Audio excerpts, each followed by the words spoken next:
الرحمن الرحيم الحمد لله رب العالمين والصلاة والسلام على سيد الأنبياء والمرسلين محمد وعلى آله وصحبه أجمعين أما بعد فأعوذ بالله من الشيطان الرجيم بسم الله الرحمن الرحيم إن الدين عند الله الإسلام وقال الله تبارك وتعالى في موضع آخر اليوم أكملت لكم دينكم وأتممت عليكم نعمتي ورضيت لكم الإسلام دينا وقال النبي صلى الله عليه وسلم عليكم بسنتي وسنة الخلفاء الراشدين أو كما قال رسول الله صلى الله عليه وسلم۔ میرے محترم عزیزوں، بھائیوں، بزرگوں، ہم جس ملک کے اندر رہتے ہیں، مسلمانوں کی قربانیاں، علماء دین کی قربانیاں، مسلم کمیونٹی کی قربانیاں انگریزوں کو اس ملک سے بھگانے میں، انگریزوں کے قبضے کو اس ملک سے ہٹانے میں مسلمانوں کا بڑا کردار رہا ہے۔ اس موضوع پر پہلے بھی گفتگو ہوئی تھی اور بتایا بھی گیا تھا مسلم راجاؤں نے اس ملک کو انگریزوں کے تسلط اور قبضے سے بچانے میں کیا کردار اور رول ادا کیا ہے، اور مسلم علماء اور قائدین نے انگریزوں کے قبضے سے اس ملک کو کیسے آزاد کروایا، اور مسلم تنظیموں نے اس ملک کو انگریزوں کے تسلط سے چھٹکارا دلوایا۔ لیکن میرے عزیزوں، بھائیوں، بزرگوں، مسلمانوں نے اس ملک کو آزاد کروایا تھا انگریزوں سے اس لیے تاکہ مسلمان اپنے دین پر چل سکے، تاکہ مسلمانوں کے قوانین میں کوئی مداخلت، مسلمانوں کے لاس کے اندر کوئی مداخلت، مسلمانوں کے آئلی قوانین میں کوئی مداخلت نہ کی جائے، مسلمانوں کے پرسنل لا پر، حکومتی اور قوانینی سطح پر کوئی طرح پر دخل اندازی نہ کی جائے، اس ملک کو سیکولر بنایا جائے، اسی لیے مسلمانوں نے لڑا تھا۔ کیا ضرورت تھی مسلمانوں کو لڑنے کی؟ کیا ضرورت تھی حافظ ضامن شہید رحمت اللہ علیہ کو شہادت کا مرتبہ پانے کی؟ کیا ضرورت تھی مولانا محمود الحسن دیوبندی کو شاملی کا میدان قائم کرنے کی؟ کیا ضرورت تھی مولانا قاسم نانوتوی رحمت اللہ علیہ کو انگریزوں کے خلاف لڑ کر کئی مہینوں تک اور باقاعدہ محمود الحسن دیوبندی کو جیل کے سلاخوں کے پیچھے رہنے کی؟ مسلمانوں نے، علماء نے اور بڑی بڑی تنظیموں نے اس زمانے میں جب انگریزوں کا یہاں پر تسلط اور قبضہ رہا، انہوں نے اسی لیے لڑا تھا کہ اس ملک کو، اس ملک پر حکومت سارے مذہب والوں کی ہو، سیکولر ملک بنایا جائے، سیکولر ملک بنایا جائے۔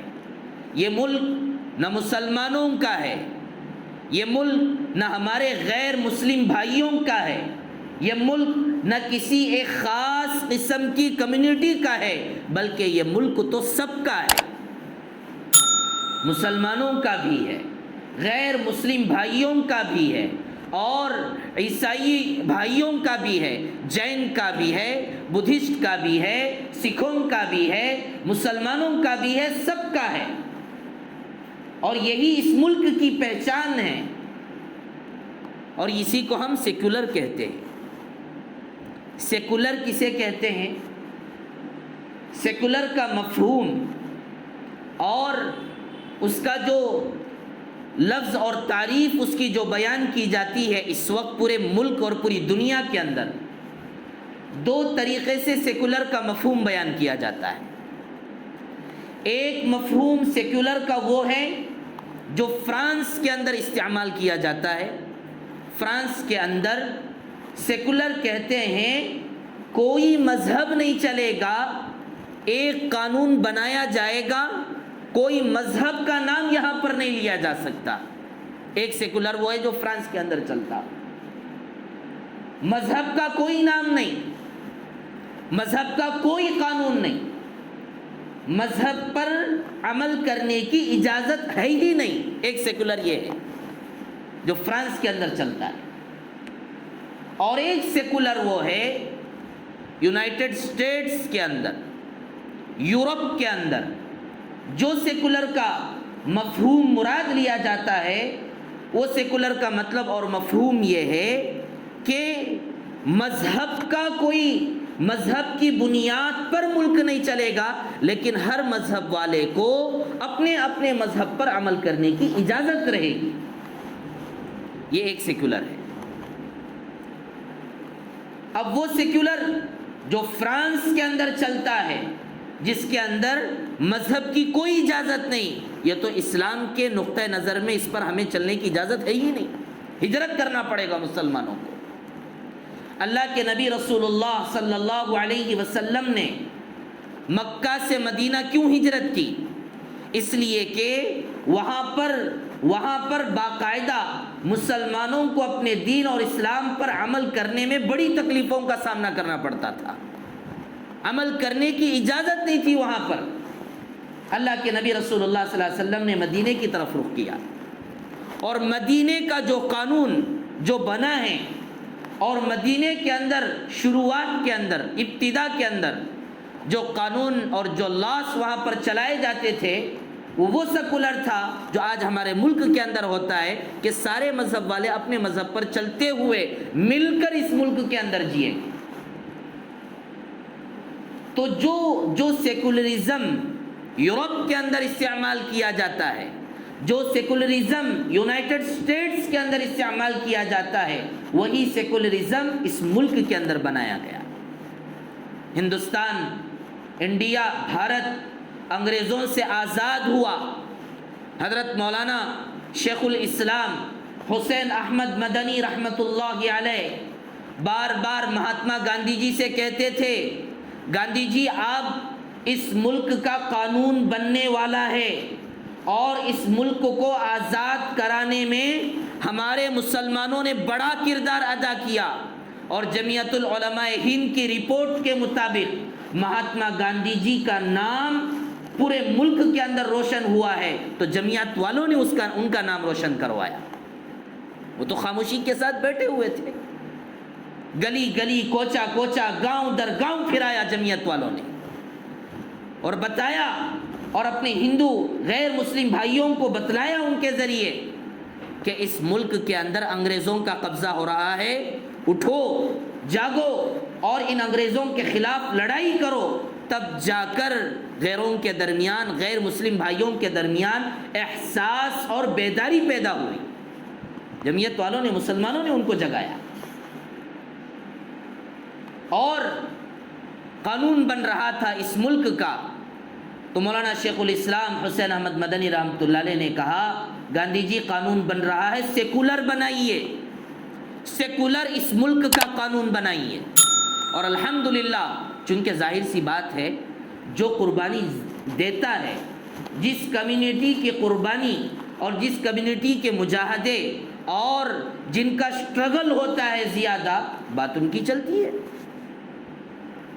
اس وقت چاہتے تو اس ملک کو منوات کے طرز پر، برہمنی نظام کے طرز پر، اور اس ملک کو ہندو راشٹر بنایا جا سکتا تھا، لیکن چونکہ اس وقت قربانی مسلمانوں کی تھی اور مسلمانوں کا مطالبہ تھا کہ اس ملک کو کسی ایک مذہب کا نہ بنایا جائے بلکہ اس کو سیکولر بنایا جائے، اور سیکولر کا مطلب وہ ہے جو یورپ نے لیا کہ ہر مذہب کو اپنے اپنے مذہب کے طریقے کے موافق چلنے کا حق ہے، اور وہی قانون بنا۔ پھر اس کے بعد قانون بنانے والوں نے جو قانون بنایا تھا، اس قانون اور لاس، کانسٹیٹیوشن آف انڈیا جو بنایا ہمارے بڑے لوگوں نے، ملک کے قائدین نے، اس کے اندر ایسے ایسے قوانین، ایسے ایسے دفعات اور ایسے ایسے ایکٹس اس کے اندر شامل کیے کہ جس کو پڑھ کر ہر آدمی یہ سمجھ سکتا ہے کہ بھئی یہاں پر مذہب پر چلنے کا ہر کسی کو حق دیا گیا ہے۔ باقاعدہ آپ کے سامنے مختصر سی تاریخ، مہاتما گاندھی جی کا گول میز کانفرنس کے اندر، لندن کے اندر جو بڑی کانفرنس ہوئی، اس کے اندر مہاتما گاندھی جی نے باقاعدہ کہا تھا مسلم پرسن لاء کو گورنمنٹ انڈیا کی ایسا کوئی قانون نہیں لا سکتی کہ جس کے ذریعے مسلم پرسن لاء کو کوئی تکلیف ہو اور اس کے قانون کو چھیڑا جائے۔ اور باقاعدہ بہت سارے پارٹیوں نے، اس وقت کانگریس بڑے عروج پر تھی، بڑی ترقی پر تھی، باقاعدہ کانگریس نے اپنا سٹیٹمنٹ دیا کہ ہم قیامت تک کوئی آدمی اس ملک کا اس بات پر متفق نہیں ہو سکتا ہے کہ کوئی ایسا کوڈ، ایسا ڈریس، ایسا لباس، ایسا طریقہ اس ملک پر لایا جائے کہ جس کے اندر سب لوگوں کو اپنا مذہب چھوڑنا پڑے، اس پر ہم راضی نہیں ہو سکتے۔ اور آپ کو میں کیا بتاؤں، جب یہ ملک آزاد ہوا تھا، انگریز یہاں سے بھاگنے لگا تو اس نے جاتے ہوئے ایک پنڈت سے کہا کہ تم نے ہم کو یہاں پر بھگا دیا ہے، لیکن اس ملک کو چلانے کی طاقت اور اس ملک کو سنبھالنے کی طاقت جس کمیونٹی کی میجورٹی ہے، جو ہمارے غیر مسلم بھائی ہیں، میجورٹی ان کی ہے۔ خیر اس پر بھی بات ہو سکتی ہے کہ کیا حقیقتاً واقعاتاً غیر مسلم بھائی ان کی میجورٹی ہے، بتانے والوں نے بتایا کہ میجورٹی نہیں ہے، لیکن الفاظ کی شکل میں اگر بتائیں تو جو ہمارے غیروں کی جو میجورٹی ہے، تو انگریز یہ کہتا ہے کہ جن کی میجورٹی ہے ان کے پاس تو یہ صلاحیت اور طاقت نہیں ہے کہ اس ملک کو چلائے۔ جو اقلیت ہیں، مینارٹیز ہیں، اور مینارٹیز میں جو میجورٹی والے مسلمان ہیں، ان کے پاس طاقت ہے اس ملک کو چلانے کی، تو پھر آپ لوگ کیا کریں گے؟ انگریز نے ایک پنڈت سے کہا۔ تو میرے عزیزوں، بھائیوں، بزرگوں، بتانے کا مقصد صرف اتنا ہے، اس ملک کے رول ادا کرنے میں، اس ملک کو انگریزوں سے آزاد کرانے میں مسلمانوں کا بڑا کردار رہا، اور الحمدللہ مسلمان علماء، قائدین، مسلم تنظیموں، جماعتوں اور دیگر اور مسلمانوں کی اور اس ملک کے باشندوں کی قربانیوں کی بدولت یہ ملک آزاد ہوا اور اس ملک کو سیکولر بنایا گیا۔ ہر مذہب کا اپنے اپنے طریقے پر چلنے کی فل اجازت ہے، لیکن ہوا ایسا کہ اس آزادی کے بعد سے، ہندوستان کی آزادی کے بعد سے، ایک جماعت اس ملک کے اندر ہے جن کا نام میں اللہ کے گھر میں لینا نہیں چاہتا۔ وہ یہ چاہتی ہے کہ اس ملک کو سیکولر نہیں، آپ انٹرویوز دیکھیں گے، برسرے اعلان لوگوں کے سامنے وہ لوگ صاف طور پر یہ کہتے ہیں کہ یہ ملک سیکولر نہیں ہے، حالانکہ جو قانون بنا ہوا ہے سیکولر بنا ہوا ہے، جو ہمارا کانسٹیٹیوشن ہے سیکولر کا ہے، کسی ایک مذہب کا نہیں ہے۔ لیکن ظاہر سی بات ہے، نہ جاننے والے لوگوں کے سامنے کوئی آدمی یہ کہہ دے کہ بھئی یہ ملک سیکولر نہیں ہے، تو نہ جاننے والا آدمی یہ کہے گا اچھی بات ہے، اچھا ایسا ہے۔ اس کو تو ملک کے دفعات، قوانین اور ایکٹس کا کوئی علم نہیں ہے، ملک کا کانسٹیٹیوشن اور ملک کا آئین کیا قانون ہے اس کو معلوم نہیں۔ وہ تو ایسے کمیونٹی سے تعلق رکھنے والے لوگوں کی بات سن کر وہ یہ کہنے لگ رہے ہیں کہ بھئی سیکولر نہیں ہے یہ ملک، تو وہ سننے والا بھی یہی سمجھے گا کہ ملک سیکولر نہیں ہے۔ لیکن الحمدللہ آج تعلیم کا رجحان لوگوں کے اندر بڑھتا جا رہا ہے، لوگوں کے اندر پڑھائی اور معلومات کا جذبہ بڑھ رہا ہے، تو تعلیم کی وجہ سے کسی حد تک لوگوں کو دیوانہ بنانے سے کوئی رول ادا کیا ہے تو ایجوکیشن نے ادا کیا۔ پڑھے لکھے بچوں نے، پڑھے لکھے نوجوانوں نے، چاہے وہ کسی مذہب سے تعلق رکھنے والے ہو، ملک کے کانسٹیٹیوشن کی حفاظت کرنے میں ایجوکیشن کا بڑا کردار ہے، پڑھائی کا بڑا کردار ہے۔ تو اس وقت سے ایک کمیونٹی ایسی ہے جو اس ملک کو سیکولر نکال کر ایک مذہب کی بنیاد پر ملک کو لانا چاہتی ہے، اور اسی وقت سے اپنے ایجنڈے، اپنے ان کے الگ الگ مقاصد باقاعدہ تحریری شکل میں لوگوں کے سامنے آ چکے ہیں، الگ الگ طریقے پر مسلمانوں کے سامنے اور دنیا کی اس ملک کے پبلک کے سامنے نئے نئے باتیں، نئی نئی چیزیں لا کر ایسا بنانا چاہتے ہیں، مسلمان اور غیروں کے درمیان جھگڑے کی شکل پیدا کر کے اس ملک کو ایک مذہب کی ملک بنانا چاہتے ہیں۔ تو اس طرح انہوں نے بہت ساری باتیں پیش کی ملک کے عوام کے سامنے، لوگوں کے سامنے۔ اس کے اندر ایک بات ہے یونیفارم سول کوڈ، انہی نے پیش کیا، انہوں نے ہی یہ بات کو پیش کیا ہے۔ کیا کس بنیاد پر انہوں نے یہ پیش کیا کہ یورپ کا ایک civil code uniform civil code ہو سکتا ہے تو ہمارے بھارت کا یونیفارم سول کوڈ کیوں نہیں ہو سکتا؟ دوسرے اسٹیٹس اور دوسرے ملکوں کے اندر ایک ہی قانون چلتا ہے تو ہمارے ملک کے اندر کیوں ایک قانون نہیں ہے سب لوگوں کے لیے؟ اور انہوں نے اس انداز سے، اس طریقے سے یونیفارم سول کوڈ کو پیش کرنے کی کوشش کی، اور وہ یہ کہنے لگے کہ جس طرح دیگر ملکوں کے اندر، دیگر اسٹیٹس کے اندر سب کے لیے ایک قانون ہے، ہمارے ملک کے لیے بھی ایک قانون بہتر رہے گا، مفید رہے گا۔ لیکن میرے عزیزو بھائیو، ہندوستان کی، انڈیا کی تہذیب، کلچر، یہاں کے رہنے والے باشندے، سٹیزن شپ جن کی انڈیا کی ہے، آپ انڈیا پر نظر ڈالیں گے 3000 رواجیں، 3000 تہذیبیں، 3000 الگ الگ طریقے پر چلنے والی قومیں اس ملک میں رہتی ہیں۔ گوا، اس کا قانون دیکھیے، ناگالینڈ اور میزورام، جنوبی اور ایشیائی جتنے الگ الگ ہمارے اس ملک کے اندر صوبہ جات ہیں، الگ الگ اسٹیٹس ہیں، ہر ایک کا اپنا اپنا الگ طریقہ، ہر ایک کی اپنی اپنی الگ زبانیں، ہر ایک کا اپنا اپنا الگ لاس، لینگویج بھی الگ ہے، طریقہ بھی الگ ہے، تہذیب بھی الگ ہے، کلچر بھی الگ ہے، اور ہر ایک کا اپنا اپنا قانون ہے۔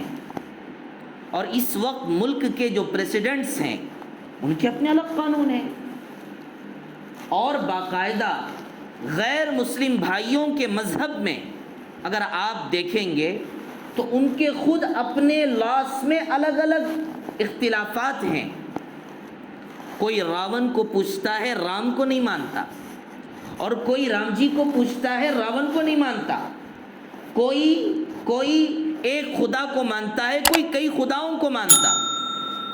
تو آپ ایک قانون، 3000 تہذیب، کلچر، زبانیں، الگ الگ طریقوں، رسم و رواج، نکاح کا سسٹم ہر ایک کا اپنا الگ، خلا اور طلاق کا سسٹم ہر ایک کا اپنا الگ، اور رہن سہن کی زندگی گزارنے کے طریقے اور ان کے رواج رسومات 3000 طریقوں کے ہر ایک کے الگ الگ، آپ ایک قانون کیسے لا سکتے ہیں؟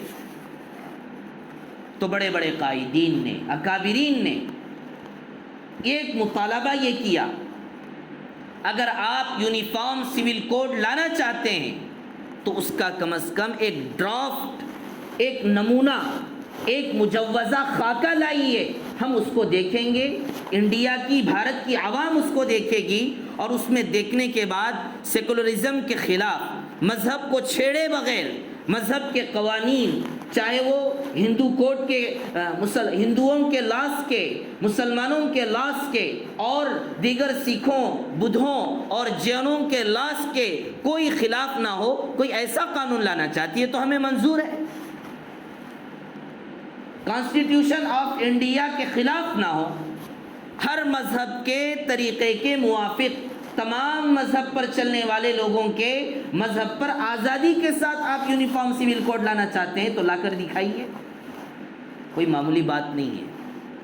یونیفارم سول کوڈ بولنا آسان ہے، لیکن 3000 کلچر والے ملک کے اندر ایسا ایک قانون کے سارے لوگ اسی کے موافق چلے، بولنا آسان ہے، اس پر چلانا کوئی آسان سی بات نہیں ہے۔ اچھا، یہ لوگ پہلی بات تو یہ کہتے ہیں کہ ہم ایک ایسا قانون لانا چاہتے ہیں جو دوسرے ملکوں میں ہے۔ کیسے لائیں گے آپ؟ پہلی بات۔ دوسری بات یہ لوگ یہ کہتے ہیں کہ یونیفارم سول کوڈ لانے پر جھگڑے نہیں ہوں گے، آپس میں دوریاں پیدا نہیں ہوں گی۔ جگہ جگہ پر آج اس ملک کے اندر فسادات، جنگیں، لڑائیاں، الگ الگ 2-3 کمیونٹی کے درمیان جو جھگڑے ہو رہے ہیں یہ سب بند ہو جائیں گے، اور یہ ملک کے ناگرک اور اس ملک کے انسان رعایا جینے والے لوگ آسانی کے ساتھ آرام سے جئیں گے، جھگڑے ختم ہو جائیں گے۔ انہوں نے یہ بات پیش کی۔ حضرت مولانا ابو الحسن علی میاں ندوی رحمۃ اللہ علیہ نے صاف طور پر یہ کہا کہ یہ بچکانہ بات ہے، یہ بچکانہ بات ہے کہ آپ ایک قانون لا کر سب قوانین کو، سب قسم کے الگ الگ کلچرز کے اور الگ الگ تہذیب والوں کے ان کے اپنے قوانین کو کچل کر ایک قانون لا کر سب کو جوڑنا چاہتے ہیں۔ یہ بچکانہ بات ہے۔ ایک قانون لانے سے جنگیں ختم نہیں ہوتی۔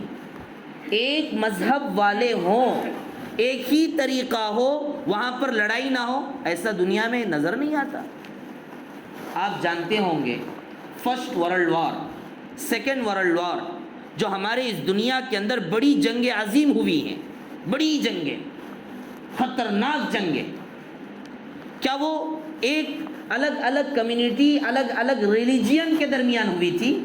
فرسٹ ورلڈ وار مسلمان اور کسی اور کے ساتھ ہوا، سیکنڈ ورلڈ وار دوسری جنگ عظیم کسی مسلمان اور دیگر لوگوں کے ساتھ ہوئی، ایک ہی مذہب کے ماننے والے لوگوں کے درمیان جنگ ہوئی، ایک ہی یونیفارم سول کوڈ پر چلنے والے لوگوں کے درمیان ہوئی، بڑی جنگ عظیم، اور پوری دنیا کی سب سے بڑی جنگ کہلاتی ہے۔ ہزاروں لاکھوں لوگ قتل ہوئے، لاکھوں لوگ اس کے اندر مارے گئے، سب کا مذہب ایک تھا، سب کا قانون ایک تھا، سب کا کلچر ایک تھا، سب کا یونیفارم ایک تھا، پھر بھی جنگ ہوئی، اور ایسی خطرناک جنگ ہوئی کہ دنیا کی ہسٹری اور تاریخ میں اس کو فرسٹ ورلڈ وار کہا جاتا ہے، دنیا کی جنگ عظیم، دنیا کی سب سے بڑی جنگ، جس میں یونیفارم سول کوڈ اپنا ایک الگ ایک ہی طریقہ، ایک ہی طریقے اور ایک ہی مذہب کو ماننے والے لوگ تھے، لیکن لڑائی ہوئی وہاں پر، تو قانون سب کا ایک بنا ہوا ہے، پھر بھی وہاں پر لڑائی ہوئی۔ اس کے علاوہ ایران، شام اور ایسے علاقے بھی ہیں مسلمانوں کے، اسٹیٹس ہیں جہاں پر لڑائیاں ہو رہی ہیں، مسلمان آپس میں لڑ رہے ہیں۔ تو میرے عزیزوں، بھائیوں، بزرگوں، قانون ایک بننے سے لوگوں کے درمیان جھگڑے ختم ہو جائیں گے، اتنی بچکانہ اور اتنی غلط بات ہے کہ اس کے ذریعے تو جھگڑے اور بڑھ جائیں گے۔ سکھ تو کہیں گے بھائی ہم اپنے طریقے پہ چلنا چاہتے ہیں اور تم ہمیں روک رہے ہو، جین کہیں گے ہم اپنے طریقے پر شادی کرنا چاہتے ہیں اور تم ہمیں روک رہے ہو، اور ہمارے طریقے کے موافق اتنی شادیوں کی اجازت ہے۔ اسلام کی بات نہیں کر رہا ہوں، گوا کے قوانین پڑھیے، وہاں کے جو قوانین لوگوں کے لیے، غیروں کے لیے ہیں، کہ ایسے قوانین آج ہمارے اس ملک کے الگ الگ صوبوں کے اندر چلتے ہیں غیر کے لیے، کہ وہ ایک سے زیادہ شادی کر سکتا ہے۔ اگر 25 سال 30 سال کے اندر اگر ایک بیوی سے اسے بچے پیدا نہیں ہوئے تو دوسری شادی کر سکتا ہے، اور دوسری شادی کرنے کا اس کو باقاعدہ حق دیا گیا ہے۔ الگ الگ قوانین، الگ الگ طریقے، تو ایک قانون بنا کر جھگڑے ختم نہیں ہوتے ہیں بلکہ جھگڑے اور بڑھ جاتے ہیں۔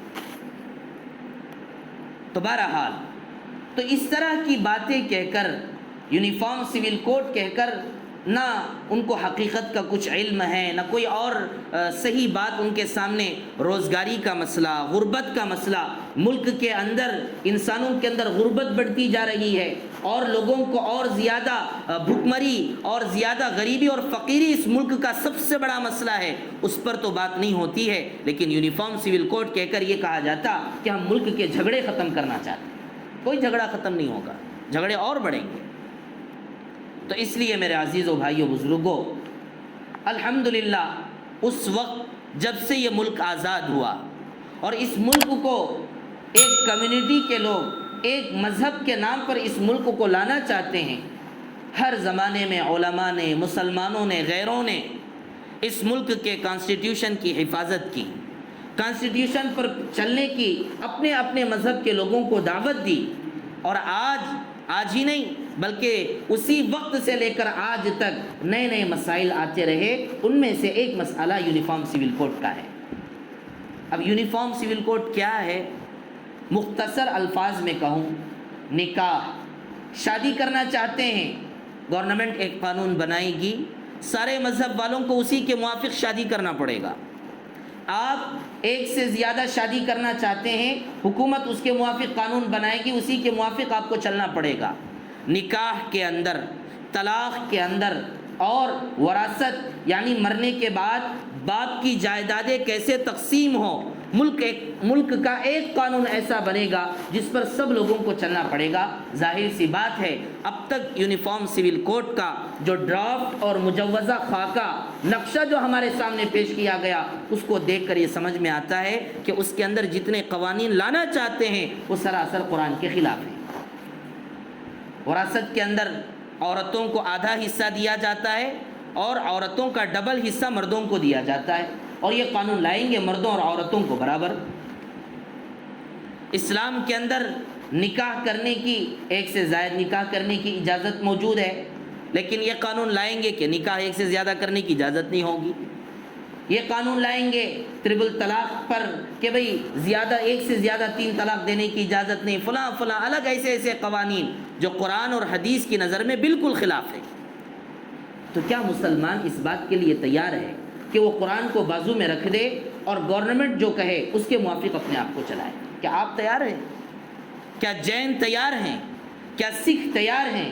کیا غیر مسلم بھائی اپنے اپنے رسم اور رواج اور جو ان کا اپنا کلچر ہے، اپنا طریقہ ہے اور کانسٹیٹیوشن نے ہمیں اجازت دی ہے کہ ہم اپنے مذہب کے موافق چل سکیں، یونیفارم سول کوڈ کو ایکسپٹ کر کے دوسرے اپنے سارے طریقوں کو اٹھا کر پھینک کر گورنمنٹ جو اپنا طریقہ پیش کرے گی، کیا آپ اس کو قبول کرنے کے لیے تیار ہیں؟ تیار نہیں ہو سکتے۔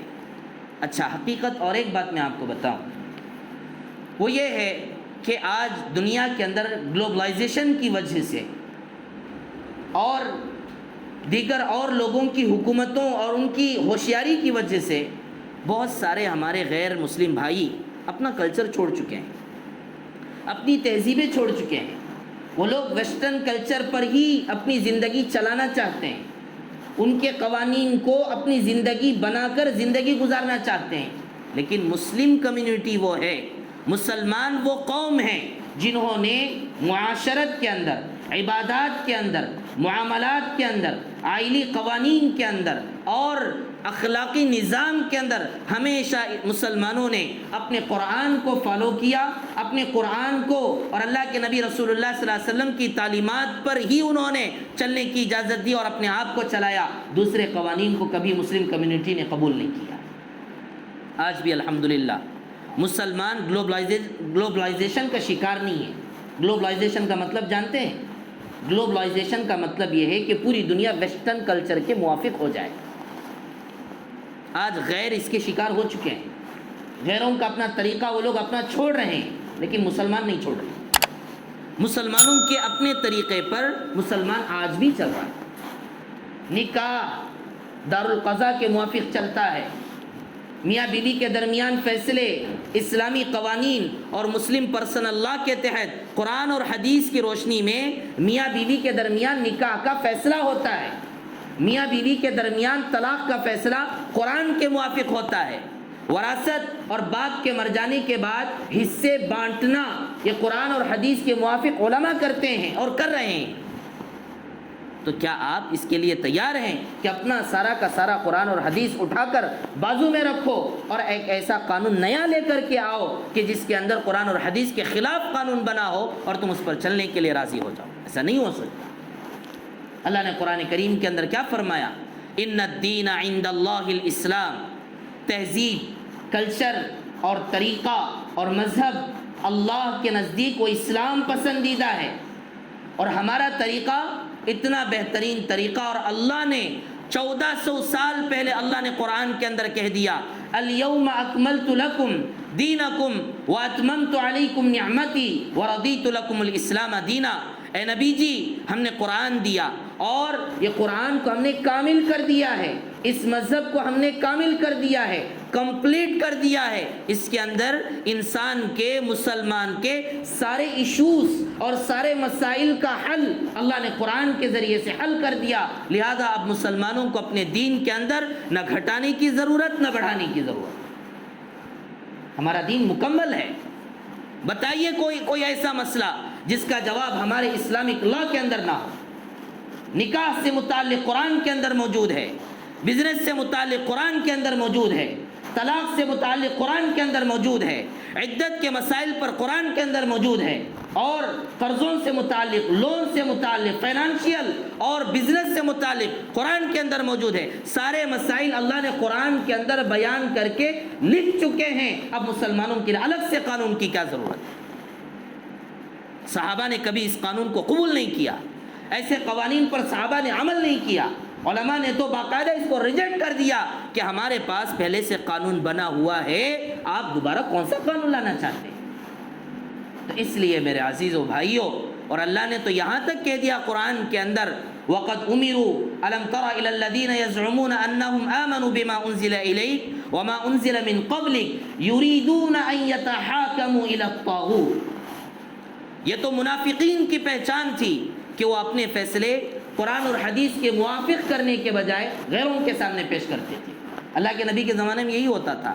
جو منافق تھے نا، ظاہر میں مسلمان تھے لیکن اندرونی طور پر اسلام پر چلتے نہیں تھے، اسلام سے دشمنی تھی، اس کو منافق کہتے ہیں. جو ظاہر میں مسلمان ہو اندر سے دشمن ہو، اس کو منافق کہتے ہیں. اللہ کے نبی رسول اللہ صلی اللہ علیہ وسلم کے زمانے میں منافقین اپنے فیصلے نبی کے پاس آ کر قرآن کی روشنی میں حل کرنے کے بجائے وہ کسی اوروں کے پاس جاتے تھے، حالانکہ وہ کہتے تھے کہ ہم مسلمان ہیں. اللہ نے کہا تم شیطان کے حوالے ہو رہے ہو، طاغوت کے پاس جا کر اپنے فیصلے کروا رہے ہو. وَقَدْ أُمِرُوا أَن يَكْفُرُوا بِهِ، جبکہ اللہ کا حکم یہ ہے کہ اپنا فیصلہ اللہ کی کتاب قرآن کے موافق کرنا تھا، لیکن تم نے تو اپنے فیصلوں کو شیطان کے حوالے کیا. تو لہذا ہر مسلمان کی آواز ہے. کیا آواز ہے؟ ہماری ایک کتاب ہے، ہمارا ایک قانون ہے، ہمارا ایک کلچر ہے، ہماری ایک تہذیب ہے، اور یہ تہذیب وہ ہے جو تمام انسانوں کے لیے ہے. ہماری وہ کتاب ہے جو تمام انسانوں کے لیے رہبر ہے، حیات ہے، زندگی گزارنے کا طریقہ ہے، یونیورسل لا ہے. لہذا مسلمان کبھی اس کو برداشت کر ہی نہیں سکتا کہ قرآن کے مقابلے میں کوئی ایسا قانون لایا جائے جو اللہ کے قانون کے مقابلے میں قانون بن جائے.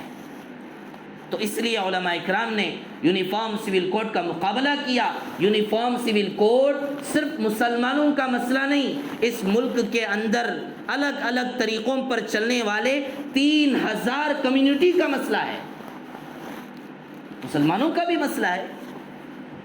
تو اپنے آواز اٹھانے والے اٹھا رہے، لیکن آج الحمدللہ 2018 میں اس بات پر باقاعدہ اس بات کو اٹھایا گیا یونیفارم سول کوڈ لائیں گے. اور اس وقت بھی اس ملک کے لوگوں سے رائے لی گئی کہ آپ لوگ بتائیں. حکومت، یاد رکھیے، حکومت کوئی بھی کام جب تک پبلک ایکسیپٹ نہ کرے، اس کو منظور نہ کر لے، کوئی بات نہیں کر سکتی ہے، کوئی کام نہیں لا سکتی ہے، کوئی قانون نہیں بنا سکتی. جو کانسٹیٹیوشن بنا ہے اس کے موافق چلتی رہے گی۔ اگر کوئی نیا قانون لانا چاہتی ہے، حکومت پہلے اپنے عوام سے، اپنی رعایا سے پوچھے گی۔ 2018 کے اندر، 2017 اور 18 کے اندر یونیفارم سول کوڈ کی بات آئی، اور ان جو ایک قسم کے طبقے والے ہیں انہوں نے اس بات کو اٹھایا، اور ممبر سیکرٹری لا کمیشن والوں نے اس وقت بھی لوگوں سے باقاعدہ مطالبہ کیا، بتاؤ بھائی اس ملک کو یونیفارم سول کوڈ کی ضرورت ہے یا نہیں۔ اس وقت سب لوگوں نے رائے دی، سب لوگوں نے اپنا اسٹیٹمنٹ دیا، اپنی رائے پیش کی، پورا ہوا۔ پورا ہونے کے بعد جو ایک طرح کی قسم کی جو اس ملک کے اندر رہتے ہیں اور اس ملک کو ایک مذہب کے نام پر لانا چاہتے ہیں، انہی کی گورنمنٹ اور انہی کے لوگوں کی آفس نے 2018 کے اندر جو آخر میں فیصلہ جاری کیا انہوں نے کہ اس ملک کو یونیفارم سول کوڈ کی ضرورت نہیں ہے، اور یہاں کے عوام کو اس کی خواہش نہیں ہے۔ عوام کو خواہش نہیں کا کیا مطلب؟ عوام کو خواہش نہیں کا مطلب یہ ہے کہ یہاں کی پبلک اس کو چاہتی نہیں ہے، ایکسیپٹ نہیں کر رہی۔ 2018 میں بول چکے ہیں، اب پھر اٹھایا جا رہا ہے۔ کیوں اٹھایا جا رہا ہے؟ تاکہ یونیفارم سول کوڈ کہہ کر مسلمان اور ہندو کو اور غیر مسلم بھائیوں کے درمیان جھگڑے پیدا کر کے ایک مذہب کے نام پر ملک کو بنا دیں اور جھگڑا پیدا کر کے مسلمانوں کے یہاں سے بھگا دیں۔ اس لیے ہمیں کیا ہے، چوکنا رہنا پڑے گا، ہوشیاری کے ساتھ، سمجھداری کے ساتھ، جوش کے ساتھ کام کرنا نہیں ہے، عقل مندی کے ساتھ، ہوشیاری کے ساتھ اپنے ہندو بھائیوں کو بھی جگانا چاہیے، اپنے سکھوں کو بھی جگانا چاہیے، جینوں کو بھی جگانا چاہیے، الگ الگ طریقوں اور الگ الگ کلچروں پر چلنے والی قوموں کو جگا کر یہ بتانا چاہیے کہ یہ ملک الگ الگ پھولوں کا گلدستہ ہے۔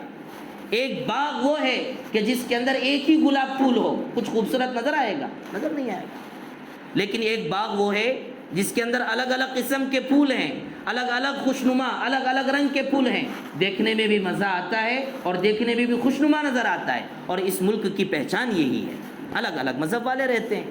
تو اس لیے میرے عزیزو بھائیوں، یونیفارم سول کوڈ کے بارے میں بہت مختصر آپ کے سامنے بتائی گئی ہے۔ تمام لوگوں کو اس کے بارے میں جاننا چاہیے، اور چند ہی دن باقی ہیں، 10 دن شاید قریب باقی ہوں گے۔ باقاعدہ کمیشن آفس یہ باقاعدہ یہ آیا ہے، مطالبہ کیا گیا لوگوں سے کہ بھائی آپ لوگ بتاؤ کہ یونیفارم سول کوڈ لائیں گے یا نہیں لائیں گے۔ لہٰذا ہم سب کو چاہیے کہ لا کمیشن آفس کو باقاعدہ ای میل کے ذریعے اور پڑھے لکھے نوجوانوں کو ساتھ لے کر کے اپنی رائے ضرور پیش کرے۔ آج ہمارا مسلمانوں کا بڑا مسئلہ ہے، غفلت گزارتے ہیں، غفلت کے ساتھ جیتے ہیں۔